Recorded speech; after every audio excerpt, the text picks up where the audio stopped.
I'm Alex Sharfin, and this is the Momentum Podcast, made for empire builders, game changers, trailblazers, shot takers, record breakers, world makers, and creators of all kinds. Those among us who can't turn it off and don't know why anyone would want to. We challenge complacency, destroy apathy, and we are obsessed with creating momentum so we can roll over bureaucracy and make our greatest contribution. Sure, we pay attention to their rules, but only so that we can bend them, break them, then rewrite them around our own will. We don't accept our destiny, we define it. We don't understand defeat because you only lose if you stop, and we don't know how. While the rest of the world strives for average and clings desperately to the status quo, we are the minority, the few, who are willing to hallucinate there could be a better future, and instead of just daydreaming of what could be, we endure the vulnerability and exposure it takes to make it real. We are the evolutionary hunters, clearly the most important people in the world,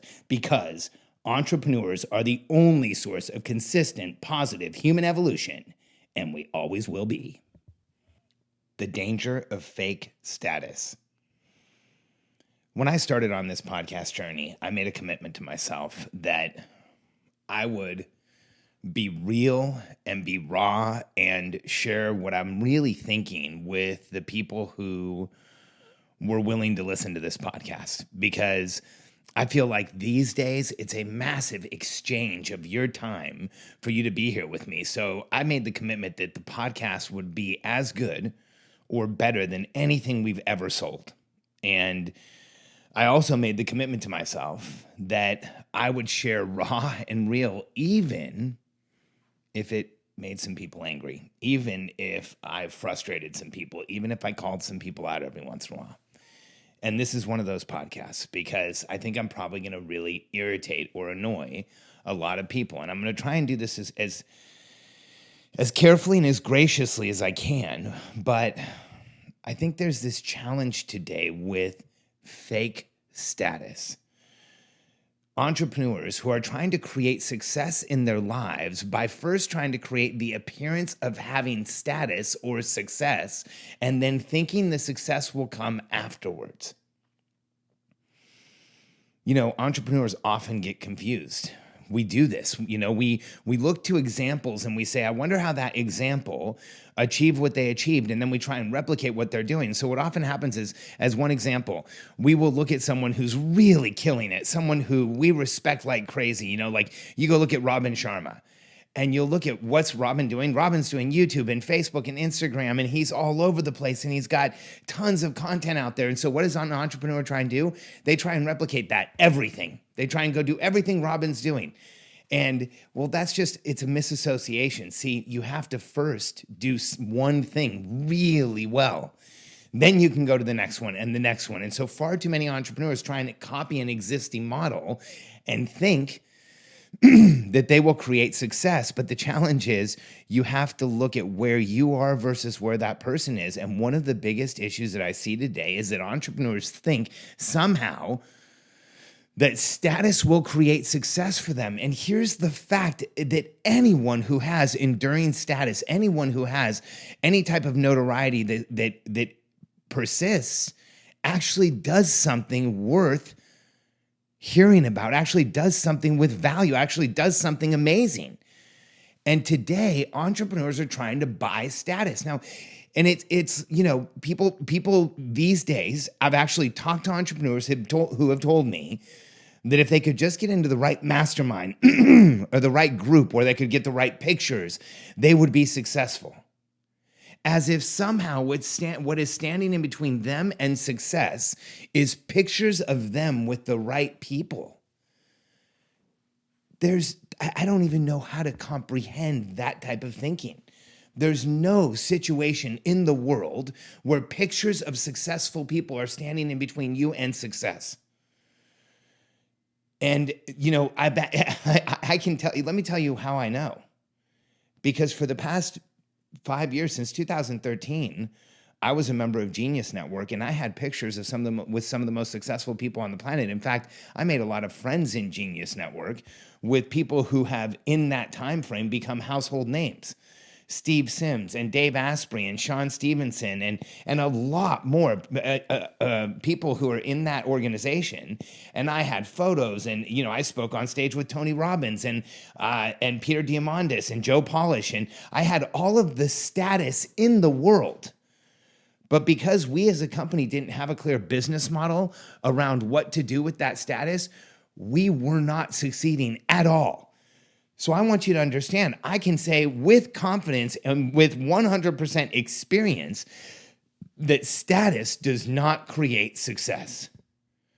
And this challenge is so big that there's now an epidemic of people who are trying to sell entrepreneurs status. And here's what I can tell you. It works against you. Let me share. This is what I'm talking about. There are people now who will sell you a status book. Someone will tell you, look, we will interview you for 2 hours. We'll write a book for you. We'll put it on Amazon. We will get it to the number one, to bestseller status in a niche category. And then you can say you're a number one Amazon bestseller. And so what happens is the author sits on the phone for 2 hours. Somebody ghostwrites the book really fast. They get it up there. They do it in a few weeks. It gets done really fast because entrepreneurs are crazy impatient. And then they go write a book, and then they go out and they can tell everybody that they have an Amazon bestseller. But here's the problem with doing it that way. It's not real. It's not real. You can manipulate those lists and get a book to the top of the bestseller list, but you didn't really sell any books. The reason to write a book is so that people will read it. The reason to write a book is so that when you put it out into the market, it is the foundation for your movement. Every movement needs that foundational book. Every movement needs its Bible. So if you're going to write the book for your movement, then write it and put some time into it and make sure that it matters to you. When I put out the Entrepreneurial Personality Type book, I was emotional about it. I read every page of that book tons of times, making sure that it was right, making sure that it was going to move entrepreneurs in the right direction. And as a result, thousands of people have read that book. Hundreds of people have sent me messages telling me it changed their lives. They understood themselves for the first time. They understood their son, their daughter for the first time, their spouse. People have told me it's saved marriages. It's saved relationships with kids. That's the type of book you should write. If you're going to write a book, make sure that it matters to you, that it's real. And the challenge is, if you go through one of these processes where it's one step, 1, 2, 3, slap it together, do it in a week, then you're a bestseller, you might not ever circle back and say, hey, maybe I should write that book for real. Maybe I should make it count this time. Maybe I should actually sit down and tell the world my manifesto, what really matters to me. And so when people come along and say, hey, I can get you a bestseller, and it's one of these companies that for a few $1,000s is going to run you up the temple on Amazon, I just want you to think about, is it going to demotivate you from doing the real thing in the future? And here's the other challenge. That can absolutely work against you and backfire. If the book sucks and people go and read it, they're going to think you suck.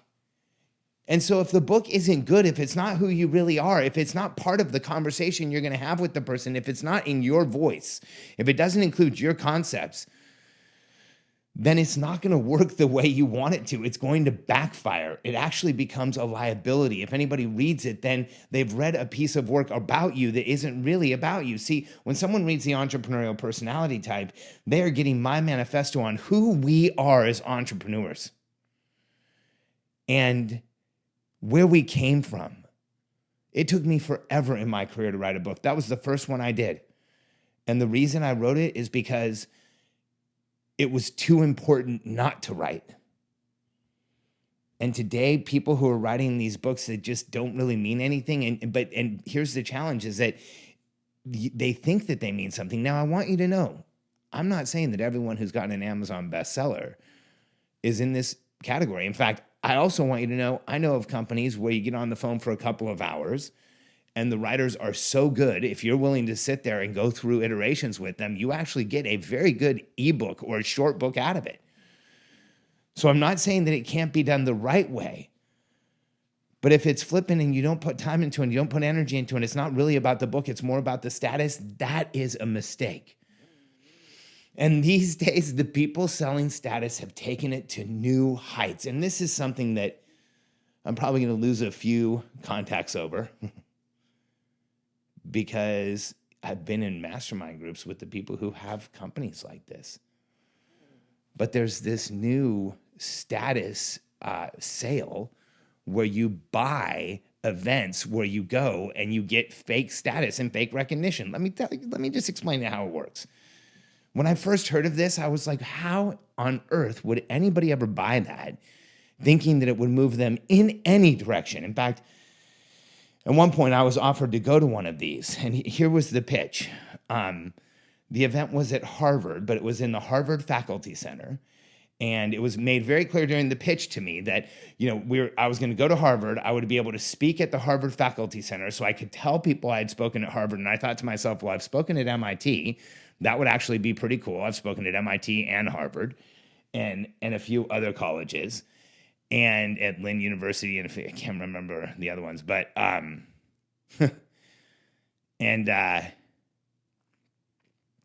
then I would get a 5-minute video of my presentation. And I asked, 5 minutes, why would I fly to Boston to give a 5-minute presentation? And the guy's like, well, for the video. And I'm like, what do you mean? And he said, well, then we take high resolution photos and, everybody who's there is part of the group. So they give you a standing ovation and we have really good cameras on the audience. And I was like, wait a second. You mean the event is produced so that you can be at the event that's produced? So that you can, I'm confused. And he said, yeah, the event, they produce it so that you can get the pictures and the video.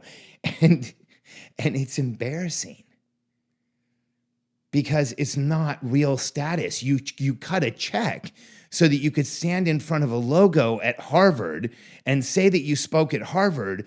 But the problem is you didn't do anything to actually get you to speak at Harvard. So there's no real accomplishment there. You're literally buying the perception of accomplishment. What the heck is that? It's buying the perception of accomplishment. Recently, I noticed on Facebook that 4 or 5 different people I knew had, for some reason, been featured to speak at NASDAQ and to stand in front of the NASDAQ billboard in New York on Times Square, where their picture and logo was flashed for what seemed to be maybe a minute or two. And when I saw it appear on a whole bunch of different people's website or Facebook feeds on one time, I knew immediately it was another one of these events. So what was this one? This one was probably slightly more expensive. You flew to New York and you spoke at NASDAQ. So, the Harvard Faculty Club, that other event, it was probably just rented. You probably just get some rented space on one of these places, and that's probably how they do it. I mean, I don't really know.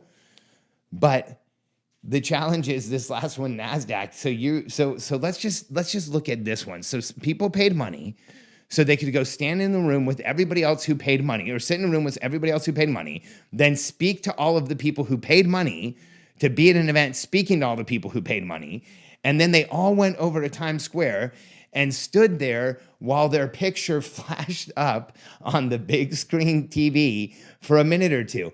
Now, here's the issue. How the heck do you explain to people why you were speaking at NASDAQ and why NASDAQ was kind enough to put you on the Times Square billboard? What do you say? You're gonna have to lie, because here's what you're not gonna say.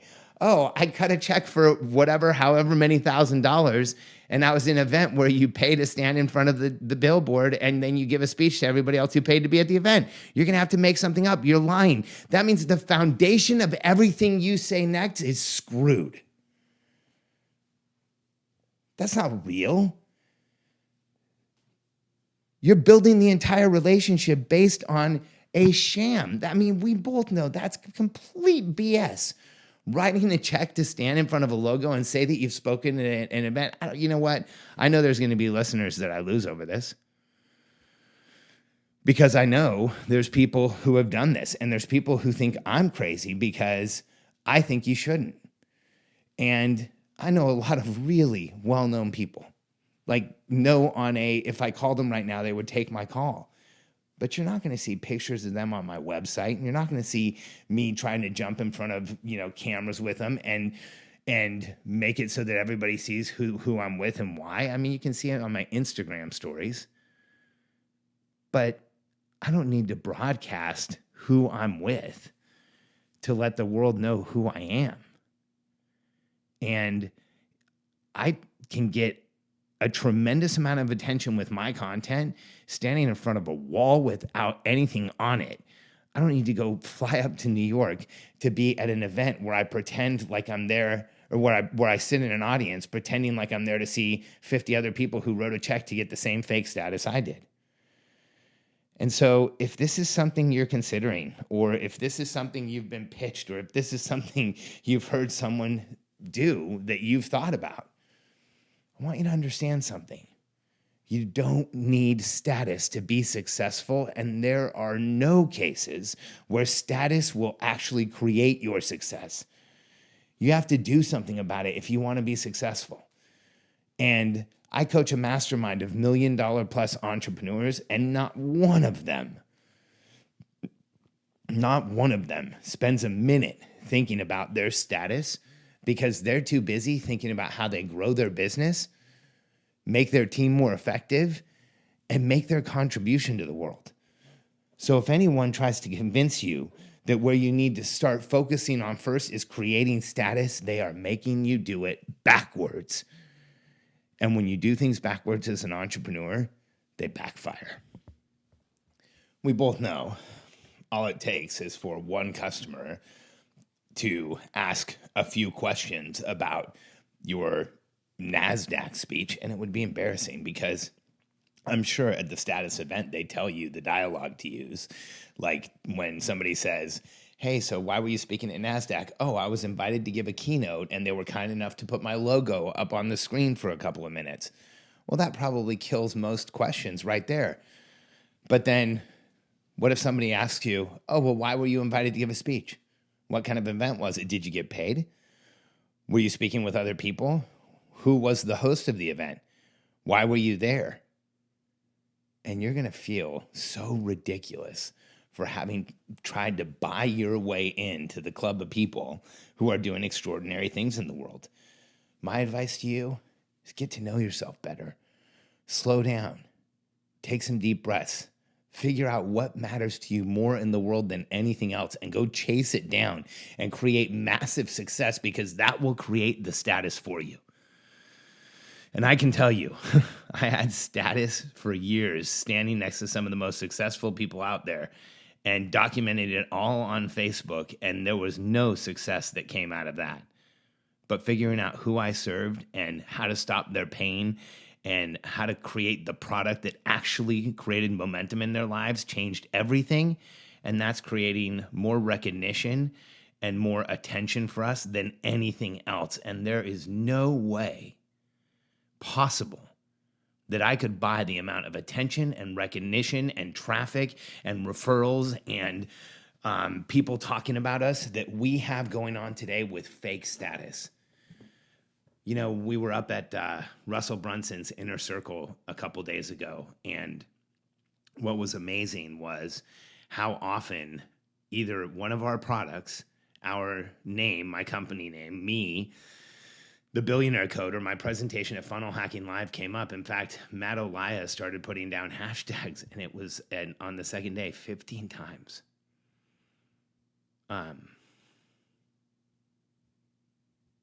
Sorry, that was a little emotional.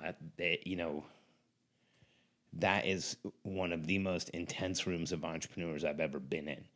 And they are also wildly talented. And, for us, with Russell's help and support, to have been able to create a podcast and a product and the impact that we've been wanting for so long to create has been incredible. And that is what's really created success, and that's what's created everything. The attention we're getting, Russell wanting me to help with the 2 Comma Club X program, I spoke at Funnel Hacking Live, and that day our podcast listenership doubled.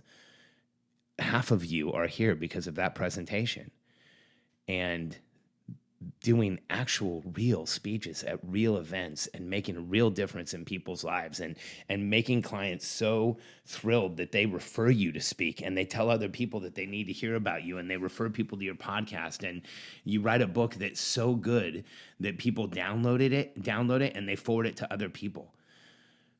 You write a book that's so good that people tell you that the free book you gave them changes their lives. And that is how you create real success, real momentum, and you don't have to buy status. If you're going to do something like that, do it because you mean it.